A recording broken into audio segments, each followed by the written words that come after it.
한국의 청계천이 다시 한번 인터넷을 뜨겁게 달구고 있습니다. 화면 속 백로는 매일 아침 물고기를 찾아 청계천을 찾죠.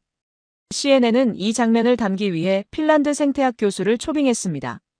하지만 이 교수에게는 특별한 임무가 있었어요. 미화를 막는 것, 과장을 걸러내는 것. 3년 전 중국 프로젝트에서 통계 조작에 휘말려 명예를 잃은 그녀는 동아시아 대도시를 더 이상 믿지 않았습니다. 센서와 수첩으로 무장한 채 서울에 도착한 그녀는 모든 것을 의심하기 시작했죠. 그런데 80만 구독자를 가진 한 중국 유튜버가 조작된 영상 하나로 모든 걸 뒤집으려 했습니다. 대체 무슨 일이 벌어진 건지 지금 바로 시작하겠습니다. 잠깐만요. 혹시 지금 어디서 듣고 계신가요? 구독과 좋아요 미리 눌러주시면 건강하고 행복한 기운 듬뿍 받으실 거예요. 저는 헬싱키 대학 연구실 책상 앞에 앉아 있었습니다.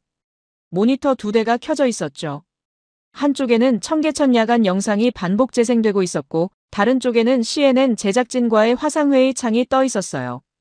저는 습관적으로 목에 걸린 멀티 센서 펜던트를 확인했습니다. 실내 조도 320럭스, 소음 48데시벨. 수첩에 자동으로 기록되는 숫자들이죠. 화면 속 청계천은 고요했습니다. 가로등 불빛이 수면에 길게 반사되고 몇몇 사람들이 천천히 걷고 있었어요. 너무 완만했어요. 너무 조용했습니다. 제 안에서 경보음이 울렸죠. 받은 편지함을 스크롤했습니다. 오래된 제목이 눈에 띄었어요. 국가가 인정한 보건 성공, 외신 자문단도 극찬. 제 얼굴이 기사 속에 있었습니다. 자문 교수 어로 표기됐죠. 기사를 클릭했어요. 인용문이 보였습니다. 이 프로젝트는 모범 사례입니다. 저는 그런 말을 한 적이 없었습니다. 실제론 추가 검증이 필요하다고 말했었죠. 영상 파일도 열었어요. 제가 현장에서 인터뷰하는 장면이었습니다. 하지만 편집이 이상했어요. 제 경고는 잘려나갔고 칭찬만 이어붙여져 있었죠. 다른 기사도 열었습니다. 서구 전문가, 중국 생태 보건 기적이라 평가. 또 제 사진이었어요. 하지만 제 목소리는 아니었습니다. 누군가 제 입에 다른 말을 넣었죠. 책장에서 논문 초고를 꺼냈습니다. 빨간 펜 자국이 가득했어요. 동료 리뷰어의 코멘트였습니다. 데이터 출처 불명확. 재검증 필요. 가슴이 답답했습니다. 학회 이메일함도 확인했습니다. 동료 한 명이 보낸 메일이 있었어요. 미애니 교수, 당신 논문 데이터 출처가 의심받고 있습니다. 손이 떨렸습니다. 제가 조작한 게 아닌데도요. 다른 메일도 있었어요. 학회 발표 초청이 취소됐습니다. 이유는 적혀 있지 않았습니다. 하지만 알 수 있었죠. 휴대폰이 울렸습니다. 동료 연구자 올랍이었어요. 아스트리드, 중국 프로젝트 건 때문에 아직도 고생이야? 네. 조심해. 이번 서울 프로젝트도 같을 수 있어. 알아요. 수치만 믿지 마. 현장을 의심해야 해. 누가 측정했는지, 누가 기록했는지, 누가 편집했는지. 그래서 센서를 가져가는 거예요. 목에 걸린 펜던트를 만졌습니다. 3년 전 중국에서 돌아온 뒤 샀어요. 측정할 수 없으면 반박할 수 없다. 그때 배운 교훈이었습니다. 제 손으로 직접 측정하겠다고 다짐했죠. 다른 사람의 숫자는 믿지 않기로요. CNN 프로듀서가 화면에서 물었습니다. 교수님, 이번 프로젝트에 참여하시겠습니까? 저는 잠시 말을 멈췄어요. 손끝이 차가워졌습니다. 참여하겠습니다. 저는 대답했어요. 단, 제 역할은 명확합니다. 미화를 막는 겁니다. 프로듀서가 웃었습니다. 그래서 교수님을 초빙한 겁니다. 팩트만 남겨주세요. 데이터 원본은 공개되나요? 물론입니다. 현장에서 제 의견이 무시되면요. 계약서에 반론권이 명시돼 있습니다. 화면을 내렸습니다. 계약서 파일을 열었어요. 조항을 하나씩 확인했습니다. 제3조 편집 독립권 보장. 자문 교수는 최종 편집본에 대한 의견을 제시할 수 있으며 사실 왜곡이 있을 경우 수정을 요구할 권리를 가진다. 제5조 데이터 원본 공개 의무. 모든 측정 데이터와 인터뷰 원본은 자문 교수에게 제공되어야 한다. 제7조 현장 반론권 명시. 자문 교수는 현장에서 제작진의 촬영 방향에 이의를 제기할 수 있으며 제작진은 이를 검토해야 한다. 저는 새 조항에 형광펜을 그었습니다. 이번엔 이 세 줄이 방패다. 프린트해서 가방에 넣었어요. 언제든 꺼내볼 수 있게요. 창밖으로 눈이 내리고 있었습니다. 하얀 풍경이 어둠 속으로 녹아들었죠. 저는 작게 중얼거렸어요. 숫자야, 이번엔 내 편이니? 손가락이 펜던트를 꾹 눌렀습니다. 타임스탬프가 찍혔어요. 저는 노트북을 닫고 가방을 챙기기 시작했습니다. 비행기 안에서도 저는 수첩을 펼쳤어요. 과거 프로젝트 데이터들이 빼곡히 적혀 있었습니다. 습지 복원율 98%라던 그 수치. 실제론 60%도 안 됐죠. 표를 그려봤어요. 발표된 수치와 제가 측정한 수치. 차이가 명확했습니다. 조류종 다양성 증가라던 그래프. 표본 위치가 조작됐었어요. 실제 서식지가 아닌 인공 사육장 근처에서 측정했죠. 저는 펜을 들었습니다. 새 페이지에 제목을 썼죠. 서울, 청계천 검증 프로젝트. 그 아래 세 가지 질문을 적었어요. 첫째, 이 안전은 진짜인가? 둘째, 이 생태는 지속 가능한가? 셋째, 내 의심은 정당한가? 기내식이 나왔지만 손을 대지 않았어요. 입맛이 없었습니다. 대신 물만 마셨죠. 착륙 30분 전, 저는 창밖을 내다봤습니다. 야경이 펼쳐지기 시작했어요. 빌딩들의 불빛이 격자 모양으로 늘어서 있었습니다. 너무 정연했어요. 너무 계획적이었습니다. 또 쇼케이스겠지. 저는 속으로 다짐했어요. 이번엔 절대 속지 않겠다고요. 바퀴가 활주로에 닿았습니다. 기체가 살짝 흔들렸죠. 저는 안전벨트를 풀면서 센서를 확인했어요. 기압 변화, 소음 증가, 조도 감소. 모든 게 숫자로 기록됐습니다. 입국장으로 걸어가면서 저는 주변을 관찰했어요. 사람들이 줄을 서 있었습니다. 간격이 일정했죠. 저는 센서를 켰습니다. 앞 사람과의 거리를 가늠했어요. 1.5m쯤 되는 것 같았습니다. 수첩에 적었죠. 다음 사람도 똑같았어요. 그 다음 사람도요. 간격이 유지됐습니다. 누구도 새치기 하지 않았어요. 누구도 밀치지 않았습니다. 질서가 눈에 띄게 유지되고 있었죠. 입국 심사대까지 15분. 저는 시계를 봤어요. 정확히 15분이었습니다. 짐 찾기까지 8분. 다시 시계를 확인했어요. 8분 정확히요. 모든 게 예측 가능했어요. 훈련된 거야. 저는 생각했어요. 아니면 감시가 철저하거나. 주변을 둘러봤습니다. CCTV가 보였어요. 천장에 하나, 기둥에 하나. 간격이 일정했습니다. 택시 승강장으로 나왔어요. 줄이 있었습니다. 사람들이 순서대로 기다렸죠. 제 차례가 왔습니다. 기사는 말없이 문을 열어줬어요. 짐을 트렁크에 넣고 출발했습니다. 운전이 부드러웠어요. 차선을 바꿀 때마다 깜빡이를 켰습니다. 저는 시계를 봤어요. 깜빡이를 켜고 3초 후에 차선을 바꿨습니다. 다시 차선을 바꿀 때도요. 똑같았어요. 3초 정확히요. 경적 소리가 거의 들리지 않았죠. 20분 동안 딱 한 번 들었습니다. 그것도 짧게요. 신호에서 멈출 때마다 차들이 정렬했어요. 선을 넘는 차가 없었습니다. 호텔에 도착했어요. 체크인 데스크 앞에 섰습니다. 시계를 봤어요. 직원이 여권을 받았습니다. 키보드를 두드렸죠. 카드키를 내밀었어요. 3분이었습니다. 정확히 3분. 직원은 정중했지만 과하지 않았어요. 필요한 말만 했습니다. 11층 1103호입니다.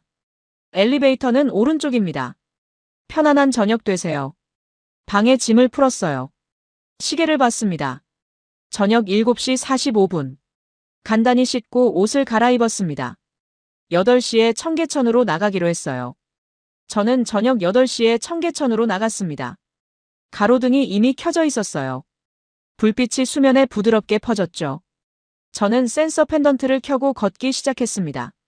조도 230럭스. 소음 55데시벨. 수첩에 적었습니다.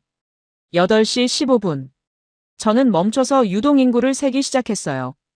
1분 동안 몇 명이 지나가는지요. 3명이 지나갔습니다. 수첩에 기록했죠. 벤치 옆에 가방이 하나 놓여 있었습니다. 주인은 보이지 않았어요. 저는 시계를 봤습니다. 8시 12분. 저는 벤치에 앉아 관찰했어요. 5분이 지났습니다. 가방은 그대로였어요. 10분이 지났습니다. 여전히 그대로였습니다. 12분이 지났어요. 아무도 건드리지 않았죠. 주인이 돌아왔습니다. 가방을 들고 미소 지으며 갔어요. 도난이 없었다는 안도의 표정이었습니다. 조깅하는 여성이 지나갔어요. 혼자였습니다. 이어폰을 끼고 일정한 속도로 달렸죠. 주변을 경계하는 기색이 없었어요. 저는 스톡홀름을 떠올렸습니다. 밤에 혼자 조깅하는 여성을 본 적이 없었죠. 위험했으니까요. 8시 25분. 저는 다시 유동인구를 세었습니다. 4명이 지나갔어요. 편차가 있었지만 크지 않았습니다. 수첩에 적었죠. 쓰레기통 앞에서 젊은 남자가 멈췄습니다. 손에 캔을 들고 있었어요. 그는 캔을 바닥에 놓았습니다. 발로 살짝 눌렀어요. 캔이 납작해졌습니다. 손으로 집어들었죠. 분리수거함을 확인했습니다. 캔 표시가 있는 칸에 넣었어요. 소리 없이요. 동작이 자연스러웠습니다. 저는 스톡홀름을 떠올렸습니다. 거기선 쓰레기가 넘쳐났었죠. 분리수거함도 뒤섞여 있었어요. 아무도 신경 쓰지 않았습니다. 8시 35분. 세 번째 측정이었어요. 4명이 지나갔습니다. 숫자들이 안정적이었습니다. 평균을 계산했어요. 매 분당 3.7명. 편차는 0.6명. 안정적인 범위였습니다. 앞쪽에서 누군가 이제를 펼치고 있었어요. 금발머리의 젊은 남자였습니다. 그림을 그리고 있었죠. 물감 튜브가 펼쳐져 있었어요. 붓이 여러 개 놓여 있었습니다. 작은 팁박스도 보였죠. 돈이 몇 장 들어 있었어요. 저는 다가갔습니다. 실례지만 장비를 이렇게 두고 작업하세요? 그가 고개를 들었어요. 네, 여기선 괜찮거든요. 도난 걱정은 안 하세요? 그가 웃었습니다. 처음엔 걱정했어요. 근데 3달 동안 한 번도 문제 없었어요. 여긴 작업에만 집중할 수 있어요. 그의 이름은 에드빈 달이었습니다. 스웨덴에서 온 교환 학생이었죠. 홍익대 미대에서 공부한다고 했어요. 스톡홀름에선 어땠어요? 저는 물었어요. 거기선 불가능했죠. 그가 대답했습니다. 장비 치우고 돈 챙기고 주변 살피고 그림보다 걱정이 더 많았어요. 혹시 자리 비울 때도 있나요? 가끔요. 화장실 갈 때나 커피 살 때요. 10분쯤 자리를 비우는데 돌아오면 다 그대로 있어요. 돈도요. 돈도요? 네. 처음엔 믿기지 않았어요. 하지만 정말 그래요.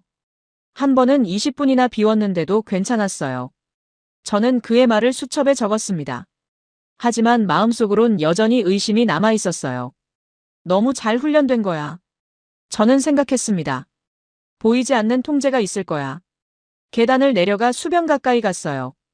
물소리가 작게 들렸습니다. 철썩, 흐르는 소리가 규칙적이었죠. 자전거가 지나갔습니다. 보행자가 살짝 비켜섰어요. 자전거는 속도를 줄였습니다. 손을 들어 고맙다는 신호를 보냈죠. 서로 배려하는 자세였습니다. 사람들이 지나갔어요. 서로 부딪히지 않았습니다. 간격을 자연스럽게 유지했죠. 좁은 길에서 두 사람이 마주쳤어요. 한 사람이 옆으로 비켰습니다. 다른 사람이 고개를 숙이며 지나갔죠. 누구도 급하지 않았어요. 누구도 큰 소리를 내지 않았습니다. 저는 벤치에 다시 앉았어요. 1시간 동안 관찰했습니다. 유동인구, 소음 레벨, 조도 변화. 모든 데이터를 기록했죠. 편차는 있었지만 과장은 없었어요. 수치들이 안정적이었습니다. 이상해. 저는 중얼거렸어요. 옆 벤치에 노인이 앉았습니다. 신문을 읽고 있었어요.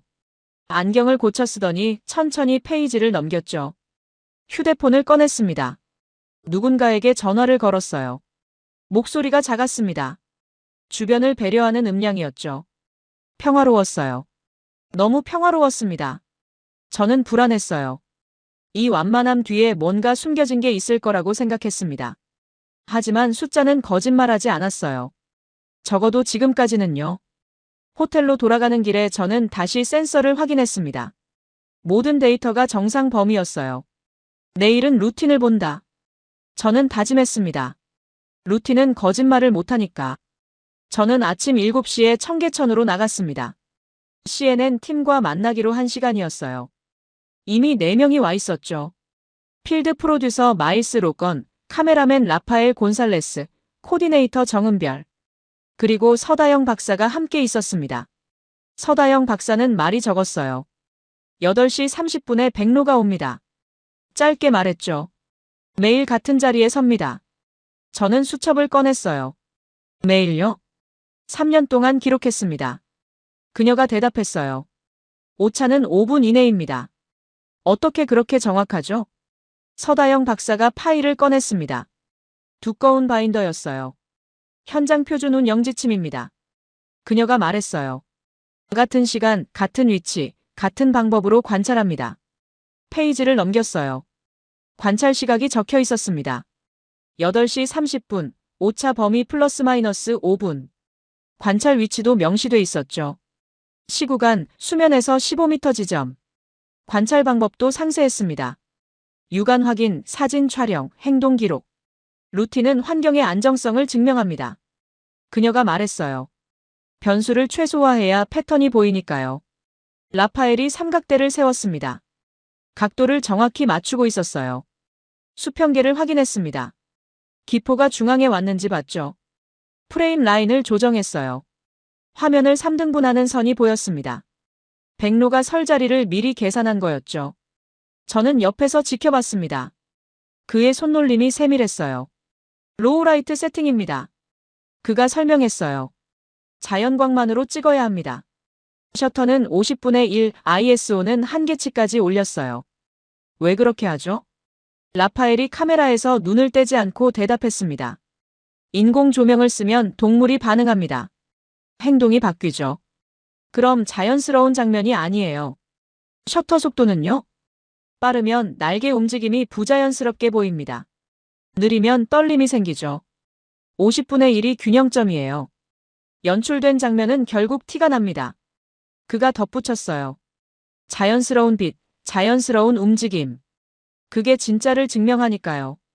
저는 고개를 끄덕였어요. 그의 철학이 제 검증 방식과 닮아 있었습니다. 서다영 박사가 가방에서 장비를 꺼냈습니다. 채수병, 온도계, 장갑, 라벨지. eDNA 샘플을 채취하겠습니다. 그녀는 먼저 장갑을 꼈어요. 새 장갑이었습니다. 채수병을 꺼냈습니다. 투명한 병에 라벨이 붙어 있었어요. 라벨을 확인했죠. 날짜, 시간, 위치 코드가 미리 적혀 있었습니다. 2시 13분, 시구간. 수온계를 물에 담갔어요. 10초를 기다렸습니다. 18도. 라벨에 추가로 적었죠. 채수병을 물속에 담갔습니다. 천천히 물을 채웠어요. 공기방울이 들어가지 않게요. 뚜껑을 닫았습니다. 한 번 더 확인했어요. 장갑을 벗었습니다. 새 장갑으로 갈아 끼웠죠. 교차 오염 방지입니다. 그녀가 설명했어요. 샘플마다 새 장갑을 씁니다. 서로 다른 DNA가 섞이면 안 되니까요. 두 번째 병을 꺼냈습니다. 같은 과정을 반복했어요. 저는 그녀의 동작을 봤어요. 말은 없었지만 절차는 정확했습니다. 모든 동작에 이유가 있었죠. 시간이 흘렀어요. 8시 20분. 공기가 달라지는 게 느껴졌습니다.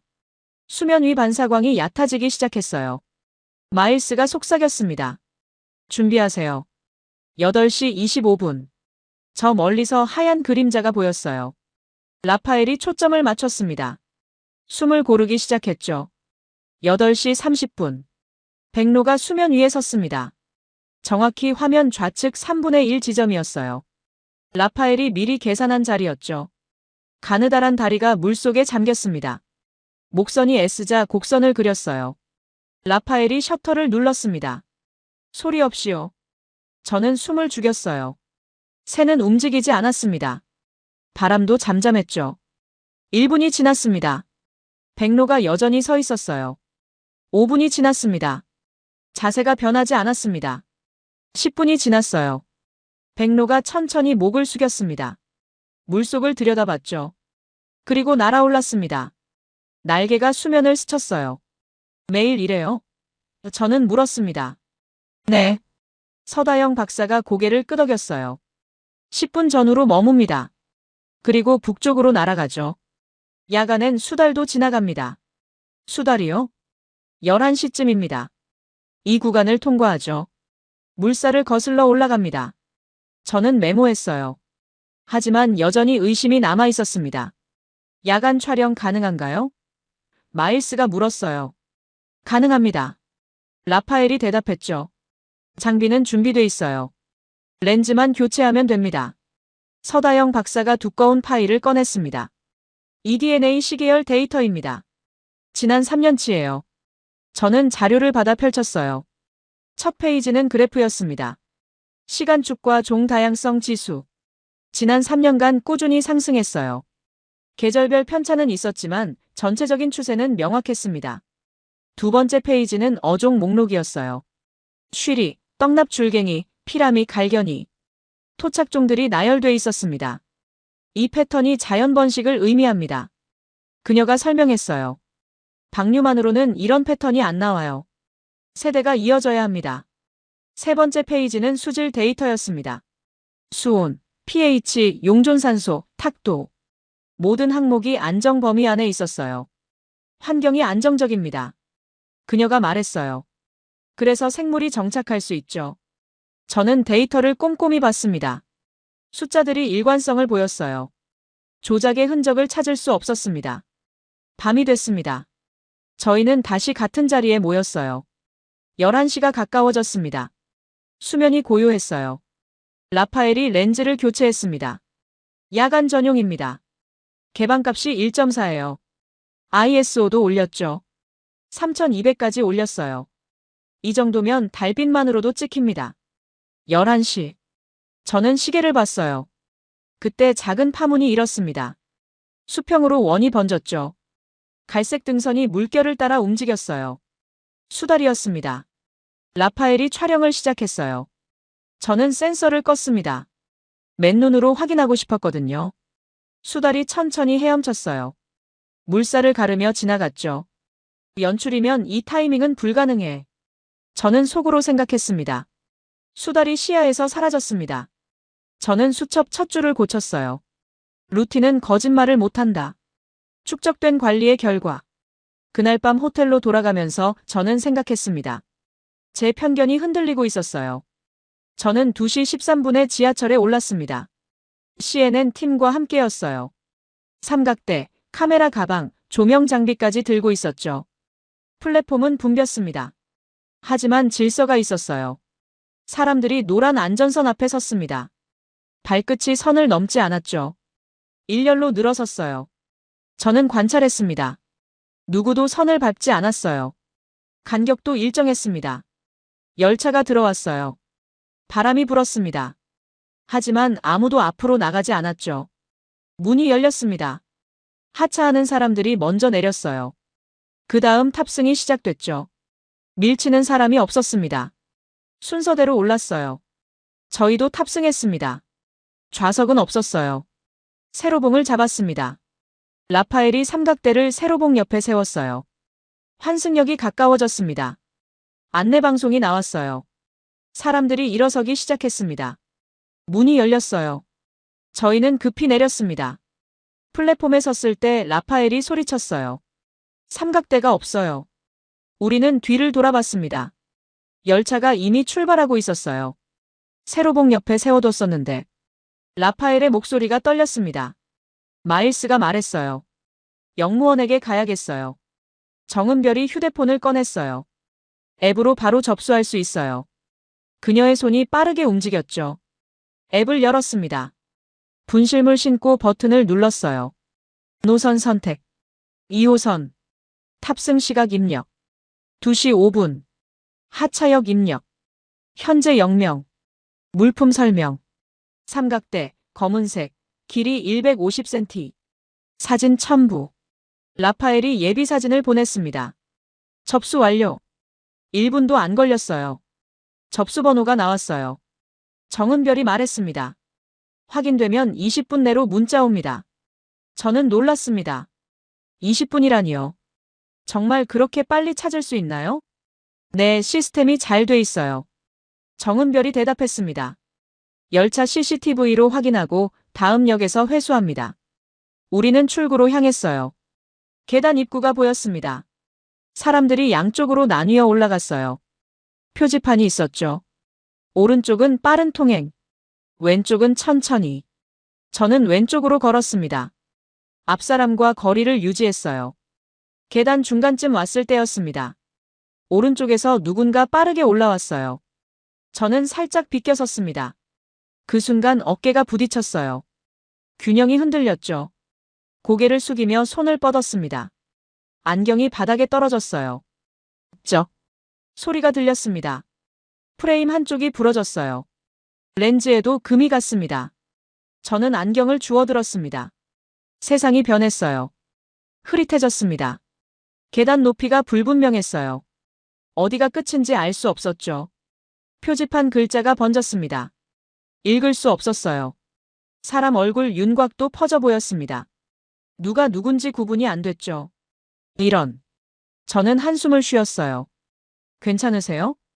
마일스가 물었습니다. 안경이 완전히 망가졌어요. 시야가 안 보여요. 라파엘이 말했습니다.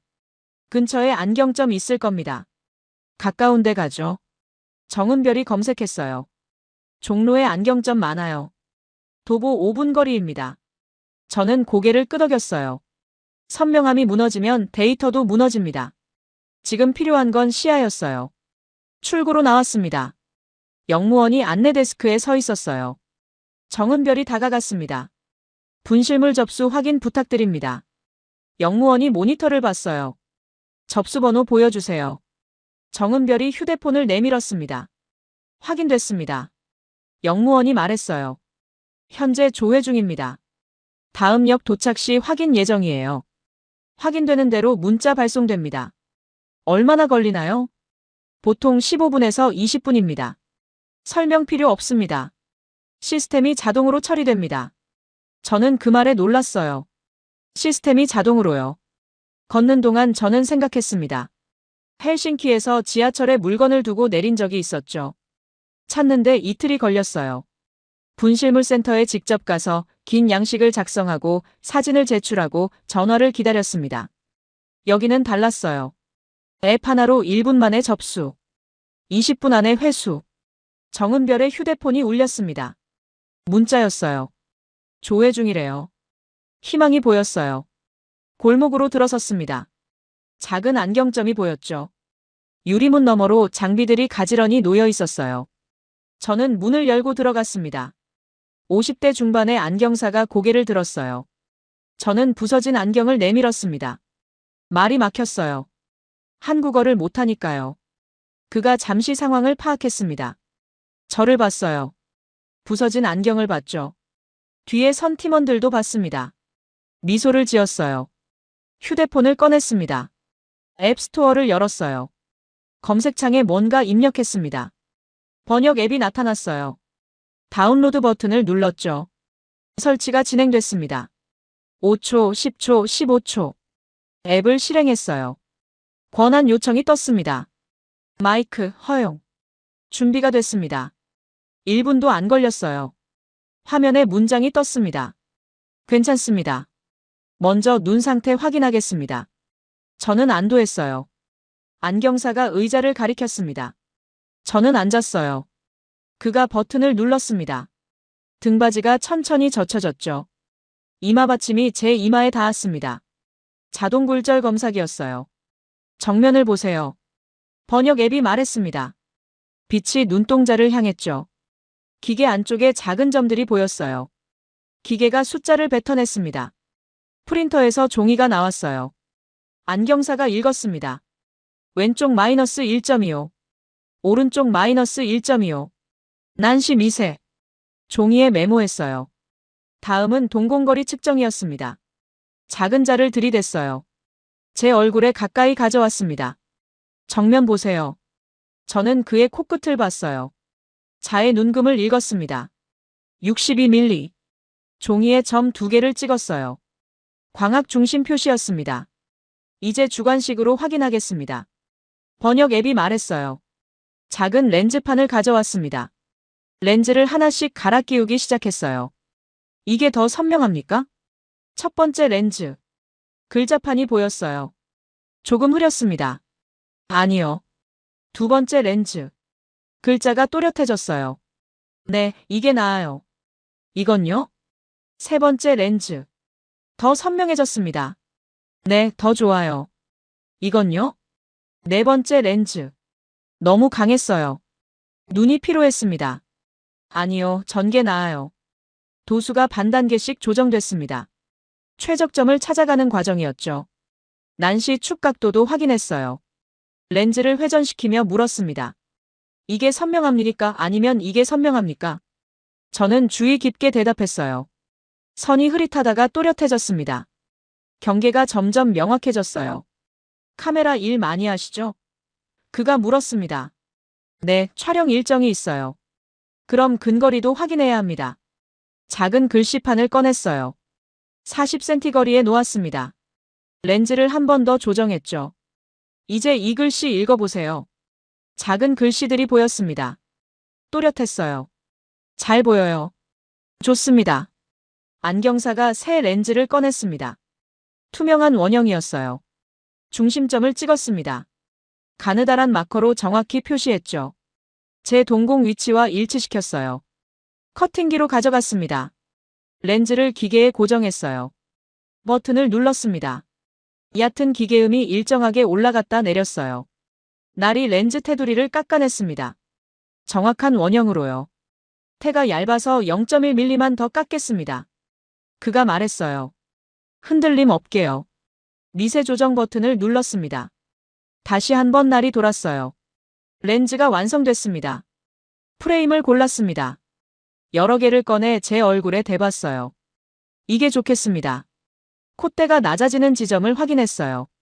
광대폭도 재었죠. 귀 뒤 라인의 각도도 봤습니다. 얼굴 좌우가 조금 다르시네요. 흔한 일입니다. 히터를 켰습니다. 안경다리를 올려놓았어요. 플라스틱이 서서히 부드러워졌습니다. 집게로 들어굽혔어요. 제 귀 곡선에 맞춰서요. 코받침도 조정했습니다. 0.5mm 올리겠습니다. 작은 공구로 눌렀어요. 각도가 바뀌었습니다. 렌즈를 프레임에 끼웠어요. 툭 소리가 났습니다. 양쪽 다 끼웠죠. 귓거리 끝부분을 제 피부에 대봤어요. 촬영하시니까 땀 많이 나시죠? 움직임도 많고요. 네. 살짝 타이트하게 잡겠습니다. 안 흘러내리게요. 템플을 다시 히터에 올렸습니다. 조금 더 굽혔어요. 나사를 조였습니다. 토크를 확인했어요. 풀리지 않도록 한 번 더 확인했죠. 마지막으로 제게 씌워줬어요. 밖으로 나가서 확인해 보세요. 저는 문 밖으로 나갔습니다. 세상이 달라졌어요. 선명해졌습니다. 위를 봤어요. 간판 글씨가 또렷했습니다. 아래를 봤어요. 보도블록 무늬가 보였습니다. 좌우로 시선을 옮겼죠. 난간 볼트가 선명했어요. 안내 표지에 작은 글씨까지 읽혔습니다. 멀리 걷는 사람의 얼굴도 또렷했어요. 표정까지 보였습니다. 완벽해요. 저는 말했습니다. 안으로 들어와 계산대 앞에 섰어요. 얼마죠? 번역 앱에 숫자가 떴습니다. 5만 원. 이게 전부인가요? 검사랑 렌즈, 피팅까지요? 네, 도수 측정, 렌즈 가공, 피팅 전부 포함입니다. 저는 놀랐어요. 입이 벌어졌습니다. 헬싱키에선 30만 원이 넘었거든요. 시력 측정은 안과에서만 가능했어요. 처방전이 있어야 안경점에서 제작할 수 있었죠. 최소 2주가 걸렸습니다. 영수증을 받았습니다. 품목이 세 줄로 적혀 있었어요. 시력 검사, 렌즈 가공, 프레임 피팅, 합계 5만 원. 안경사가 번역 앱을 다시 켰습니다. 잠깐 인터뷰해도 될까요? 저는 고개를 끄덕였어요. 이 동네엔 손으로 일하는 사람이 많습니다. 그가 말했어요. 시계 수리, 구두 수선, 양복 수선. 다들 손기술로 먹고 삽니다. 기계식 시계를 분해해서 되살리는 장인들도 있죠. 부품이 없으면 손으로 깎아 만듭니다. 예전엔 국제기능대회에서 상도 많이 탔습니다. 시계 수리, 안경 제작, 귀금속 세공. 우리나라 사람들이 메달 많이 땄어요. 하지만 지금은 상보다 손님 일정이 더 중요합니다. 오늘 촬영이면 오늘 끝내는 게 원칙이거든요. 도수는 기계가 대략 잡아줍니다. 하지만 마지막 한 칸은 사람이 맞춰야 해요. 기계는 숫자만 보지만 사람은 얼굴을 보니까요. 얼굴은 좌우가 다릅니다. 코선도 다르고 광대 높이도 다르고 귀 위치도 다르죠. 그걸 다 맞춰야 하루 종일 써도 편합니다. 말이 통하지 않아도 괜찮습니다. 필요를 먼저 파악하는 게 기술이니까요. 그래서 번역 앱을 카운터에 깔아뒀습니다. 저는 그의 말을 수첩에 적었어요. 가격표에는 숫자만 있었지만 그 뒤엔 다른 게 있었습니다. 속도, 정확, 배려. 밖으로 나왔을 때 정은별의 휴대폰이 울렸습니다. 문자였어요. 화면을 봤습니다. 삼각대 회수 완료. 보관실 입고. 수령 가능. 시간을 봤어요. 2시 40분. 분실은 2시 13분이었습니다. 사이에 27분이 있었어요. 공백 대신 절차가 들어있었습니다. 새벽이었습니다. 저는 8시 20분에 청계천에 도착했어요. CNN 팀이 이미 와 있었죠. 라파엘이 카메라를 세팅하고 있었습니다. 렌즈를 확인했어요. 먼지를 닦았습니다. 필터를 장착했죠. 마일스가 주변을 살폈습니다. 사람이 적네요. 좋아요. 정은별이 허가증을 확인했어요. 촬영 시간은 2시간입니다. 서다영 박사가 수첩을 펼쳤습니다. 바람이 약합니다. 손가락을 들어 공기를 느꼈어요. 수면도 잔잔하죠. 오늘은 운이 좋을 수 있어요. 왜요? 저는 물었습니다. 백로와 수달이 같은 프레임에 잡힐 수 있습니다. 그녀가 말했어요. 1년에 10번 정도 있는 기회예요. 저는 숨을 죽였습니다. 라파엘이 최종 점검을 했어요. 초점거리 85. 셔터 50분의 1. ISO는 3200. 더 이상 못 올립니다. 노이즈는요? 마일스가 물었어요. 감수해야죠. 자연광이 우선입니다. 라파엘이 삼각대를 조정했습니다. 잠금 확인. 레버를 눌렀어요. 고정됐습니다. 수평계를 다시 봤어요. 수평 체크. 기포가 정중앙에 있었습니다. 프레임 라인 고정. 화면을 3등분하는 선을 확인했죠. 좌측 3분의 1, 백로 위치. 중앙 교차점 확보. 모든 게 준비됐습니다. 저도 자리를 잡았어요. 센서는 껐습니다. 숫자가 아니라 장면을 보고 싶었거든요. 시간이 흘렀어요. 8시 15분. 공기가 달라졌습니다. 온도가 미세하게 떨어지는 게 느껴졌어요. 8시 20분. 빛의 각도가 변했습니다. 수면 위 반사가 얕아지기 시작했어요. 마일스가 속삭였습니다. 모두 준비하세요. 팀 전원이 움직임을 멈췄어요. 숨소리까지 줄였습니다. 8시 25분. 저 멀리서 하얀 점이 보였어요. 온다. 서다영 박사가 작게 말했습니다. 라파엘이 초점을 맞췄습니다. 화면 속에서 점이 커졌어요. 날개가 펼쳐졌습니다. 하강 자세를 취했죠. 8시 30분. 백로가 수면 위에 섰습니다. 정확히 화면 좌측 3분의 1 지점이었어요. 라파엘이 예측한 자리였죠. 가느다란 다리가 물속에 잠겼습니다. 물결이 작은 원을 그렸어요. 목선이 S자 곡선을 그렸습니다. 우아했어요. 라파엘이 셔터를 눌렀습니다. 손가락을 살짝 말아서요.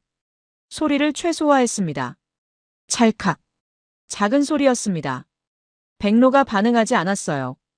여전히 서 있었습니다. 저는 숨을 죽였어요. 새는 움직이지 않았습니다. 바람도 잠잠했죠. 1분이 지났습니다. 백로의 자세가 그대로였어요. 5분이 지났습니다. 미세하게 흔들렸지만 위치는 변하지 않았습니다. 그때였습니다.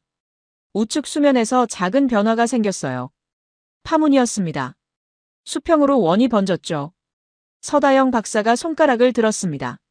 수달. 갈색 등선이 천천히 나타났어요. 물결을 따라 움직였습니다. 라파엘의 손이 카메라를 미세하게 움직였어요. 패닝이었습니다. 수달의 속도에 맞춰서요. 수면의 무늬가 오른쪽으로 천천히 밀렸어요. 그의 패닝도 같은 속도로 따라갔습니다. 수달이 백로를 향해 다가갔어요. 대각선 궤적이었습니다. 중앙으로 온다. 라파엘이 속삭였어요. 저는 심장이 뛰는 게 느껴졌습니다. 중앙 3분의 1 지점. 두 피사체가 겹치기 시작했어요. 백로의 하얀 목선, 수달의 갈색 등선, 수면의 은빛 반사. 세 요소가 한 프레임 안에 들어왔습니다. 1초. 라파엘이 셔터를 눌렀습니다. 2초. 다시 한 번. 3초. 한 번 더. 아무도 움직이지 않았어요. 호흡조차 멈춘 것 같았습니다. 시간이 멈춘 것 같았어요. 수달이 천천히 멀어졌습니다. 백로는 여전히 서 있었어요. 10분이 더 지났습니다. 백로가 천천히 목을 숙였어요. 물속을 들여다봤습니다. 그리고 날아올랐습니다. 날개가 수면을 스쳤어요. 작은 물방울이 튀었습니다. 북쪽으로 날아갔죠. 장면이 끝났습니다. 라파엘이 카메라에서 눈을 뗐어요. 됐어요. 마일스가 물었습니다. 확실해요? 확실합니다. 완벽한 프레임이었어요. 서다영 박사가 두꺼운 파일을 꺼냈어요. eDNA 시계열 데이터입니다. 지난 3년간의 기록이에요. 저는 자료를 받아 펼쳤어요. 첫 페이지는 그래프였습니다. 시간축과 종 다양성 지수. 지난 3년간 꾸준히 상승 곡선을 그렸어요. 겨울엔 살짝 떨어지고 봄엔 다시 올라갔습니다. 계절별 편차는 있었지만 전체적인 추세는 명확했죠. 이 패턴이 자연 번식을 의미합니다. 그녀가 설명했어요. 박류만으로는 이런 그래프가 안 나와요. 특정 시기에 피크가 생기고 사라지죠. 하지만 자연 번식이 되면 세대가 겹쳐요. 그래서 곡선이 완만합니다. 두 번째 페이지는 어종 목록이었어요. 쉬리, 떡납줄갱이, 피라미, 갈견이, 긴몰개. 토착종들이 나열돼 있었습니다. 각 종마다 발견 빈도가 적혀 있었어요. 쉬리는 3년 전 3회, 작년 12회, 올해 20회. 증가 추세였습니다. 자연 번식의 증거입니다. 그녀가 말했어요. 세 번째 페이지는 수질 데이터였습니다. 수온, pH, 용존산소, 탁도, 전기전도도. 모든 항목이 표로 정리돼 있었어요. 매달 측정값이 기록됐죠. 용존산소가 눈에 띄었습니다. 1년 내내 7mg 이상. 생물이 살기 좋은 수치였어요. 환경이 안정적입니다. 그녀가 말했어요. 그래서 생물이 정착할 수 있죠. 관리만으론 이걸 못 만들어요. 신뢰가 쌓여야 합니다. 저는 데이터를 꼼꼼히 봤습니다. 숫자들이 일관성을 보였어요. 조작의 흔적을 찾을 수 없었습니다. 나는 무엇을 믿지 못했나? 저는 자신에게 물었습니다. 화면 속 물결이 흘러갔어요. 아무 일 없이요. 라파엘이 말했습니다. 이 장면은 평생 못 잊을 것 같아요. 마일스도 고개를 끄덕였어요. 이건 진짜야. 연출할 수 없어. 저는 수첩을 폈습니다. 메모를 수정했어요. 루틴은 거짓말을 못한다. 자연은 더더욱.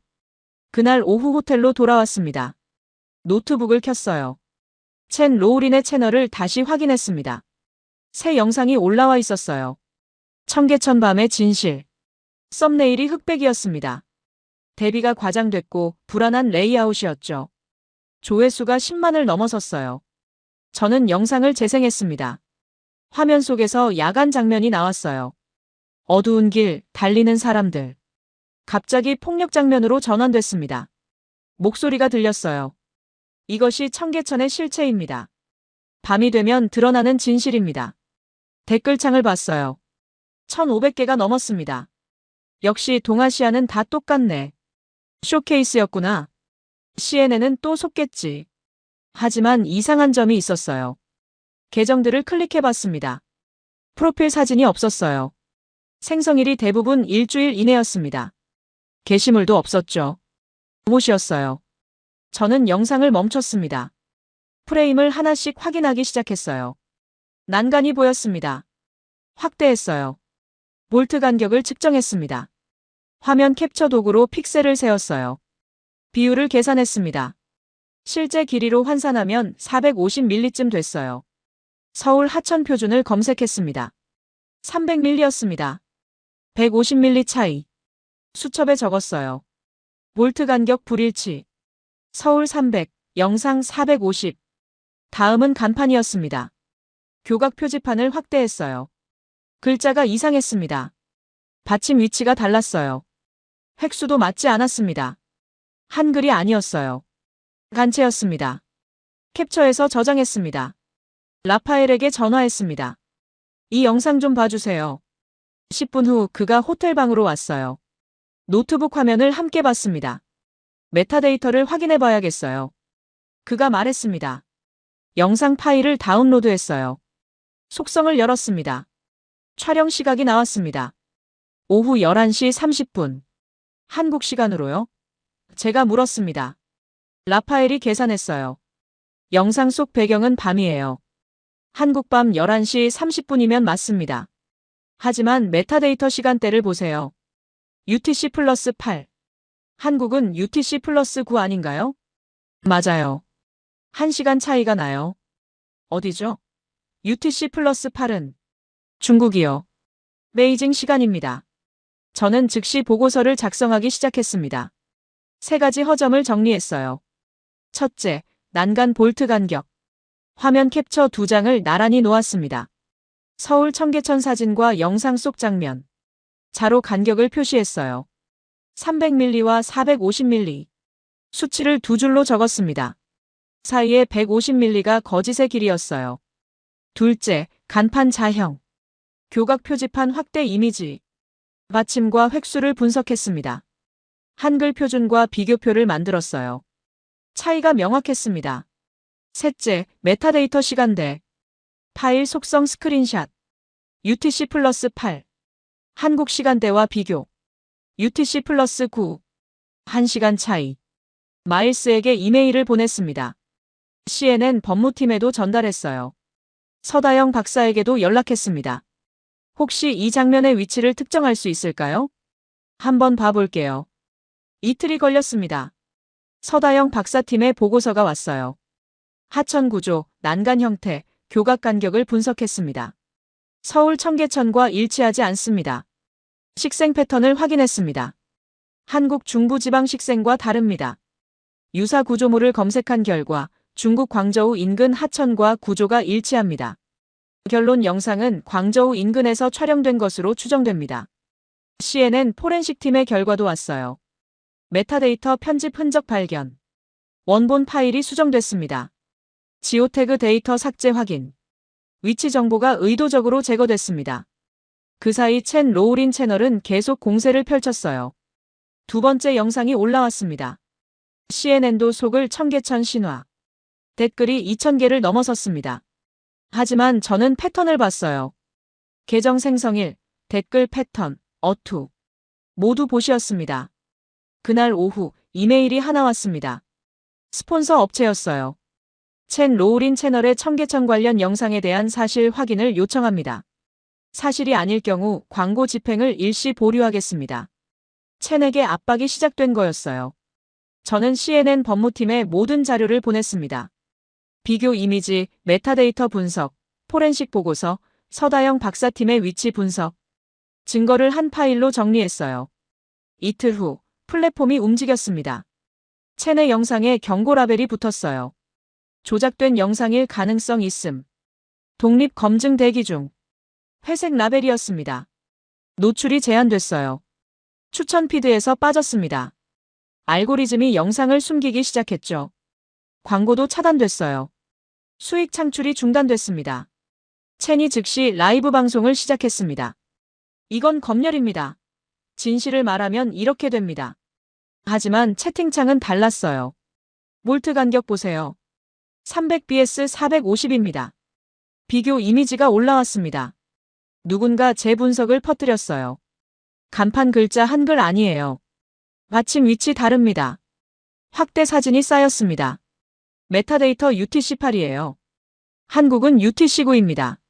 1시간 차이. 파일 속성 스크린샷이 올라왔어요. 채팅이 멈추지 않았습니다. 숫자와 사진이 계속 쌓였어요. 첸의 목소리가 떨렸습니다. 이건 함정입니다. 저를 모함하려는. 하지만 증거는 명확했어요. 라이브 시청자가 줄어들기 시작했습니다. 2만 명에서 10,000명으로. 10,000명에서 5,000명으로. 스폰서 이탈이 본격화됐어요. 세 곳이 계약 해지를 통보했습니다. 라이브가 중단됐어요. 저는 모니터를 껐습니다. 조용해졌죠. 큰 소리는 오래가지 않습니다. 디테일은 오래 남아요. 일주일 후 CNN 본편이 방영됐습니다. 저는 헬싱키 연구실에서 화면을 켰어요. 타이틀이 떴습니다. 청계천, 습관이 만든 안전. 오프닝 음악이 흘렀어요. 첫 장면은 야간 조깅이었습니다.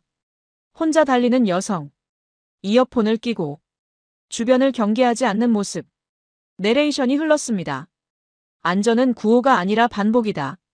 매일의 습관이 신뢰를 만든다. 다음은 분실물 에피소드였어요. 2시 13분, 지하철에서 삼각대 분실. 앱 접수 1분. 시스템 조회 15분. 2시 40분, 회수 완료. 화면에 타임라인이 떴습니다. 절차가 시간 순서로 펼쳐졌죠.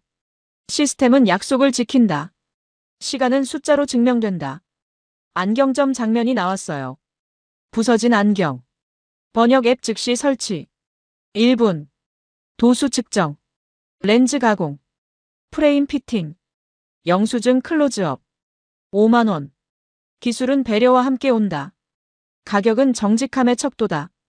에드빈의 인터뷰가 나왔습니다. 여기선 장비 걱정 없이 작업할 수 있어요.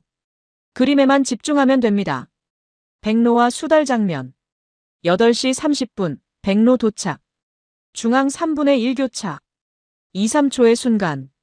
슬로우 모션으로 다시 한번. 백로의 목선, 수달의 등선, 수면의 반사. 자연은 신뢰를 기억한다. 루틴은 환경의 안정성을 증명한다. 서다영 박사의 인터뷰. 3년간 같은 시간, 같은 장소를 관찰했습니다. 오차는 5분 이내입니다. eDNA 그래프가 나왔어요. 상승 곡선. 자연 번식의 증거. 마지막은 포렌식 반박이었어요. 첸 로우린 영상의 문제점. 볼트 간격 비교 도면. 300mm vs 450mm. 간판 자형 분석. 한글 BS 간체. 받침 위치 차이. 메타데이터 불일치. UTC8 vs UTC9. 1시간 차이. 진실은 디테일에 있다. 숫자는 거짓말하지 않는다. 엔딩 크레딧이 올라갔습니다. 화면이 꺼졌습니다. 저는 이메일을 확인했어요. 분실물 센터에서 회신이 왔습니다. 절차 개선 의견 감사합니다. 앞으로도 신속 정확하게 처리하겠습니다. 저희 시스템을 신뢰해 주셔서 감사합니다. 박기창 안경사에게서도 문자가 왔어요. 영상 잘 봤습니다. 렌즈는 괜찮으시죠? 불편하시면 언제든 연락주세요. 원격으로도 조언 드릴 수 있습니다. 에드빈이 이메일을 보냈습니다. 첨부 파일이 있었어요. 완성된 청계천 야간 수채화였습니다. 짧은 메시지도 함께 왔죠. 이 그림 덕분에 갤러리에서 전시 제안 받았어요. 다음 달 오픈입니다. CNN 다큐도 한몫했어요. 고마워요. 서다영 박사에게서 파일이 왔습니다. 다음 시즌 데이터입니다. 백로 개체수가 늘었어요. 필요하시면 언제든지 연락주세요. 저는 수첩을 폈습니다. 새 페이지였어요. 새 문장을 적었습니다. 데이터 원본을 보여줄 것. 시간의 흐름을 숨기지 않을 것. 배려의 동작을 먼저 배치할 것. 편집의 순서가 제 태도의 순서였습니다. 다음 날 아침. 저는 일찍 일어났습니다. 서울행 비행기는 없었어요. 하지만 가고 싶었습니다. 대신 창밖을 봤어요. 눈이 내리고 있었습니다. 헬싱키의 겨울. 조용했어요. 하지만 제 마음은 다른 곳에 있었습니다. 청계천. 8시 30분. 백로가 서 있을 시간. 저는 시계를 봤어요. 한국 시간으로 환산했습니다. 지금쯤 백로가 날아왔을 거예요. 같은 자리에 섰을 겁니다. 10분간 머물렀을 거고요. 그리고 북쪽으로 날아갔겠죠. 저는 미소 지었습니다. 노트북을 켰어요. 항공권을 검색했습니다. 다음 달. 다시 가기로 했어요. 이번엔 의심이 아니라 확인을 위해서요. 수첩 첫 페이지를 다시 폈습니다. 3가지 질문이 적혀 있었어요. 답을 썼습니다. 첫째, 이 안전은 진짜였다. 습관이 만든 결과였다. 둘째, 이 생태는 지속 가능했다. 관리와 신뢰가 쌓였다. 셋째, 내 의심은 필요했다. 하지만 숫자는 거짓말하지 않았다. 마지막 줄을 추가했습니다. 숫자는 속이지 않는다. 그러나 숫자를 움직이게 하는 건 사람의 습관이다. 완벽함이 아니었어요. 축적된 습관이었습니다. 창밖으로 눈이 계속 내렸습니다. 하얀 풍경이 고요했어요. 저는 센서 펜던트를 만졌습니다. 여전히 목에 걸려 있었죠. 하지만 이제는 알아요. 센서만으로는 부족하다는 걸요. 숫자 뒤에 사람을 봐야 한다는 걸요. 습관 속에 배려를 느껴야 한다는 걸요. 그게 제가 배운 전부였습니다. 저는 수첩을 덮었습니다. 가방에 넣었어요. 다음 프로젝트 제안서가 책상 위에 있었습니다. 다른 도시였어요. 저는 읽기 시작했습니다. 하지만 이번엔 다르게 볼 거예요. 의심으로 시작하되, 증거로 판단하고, 습관을 존중할 거예요. 그게 제가 청계천에서 배운 것이니까요.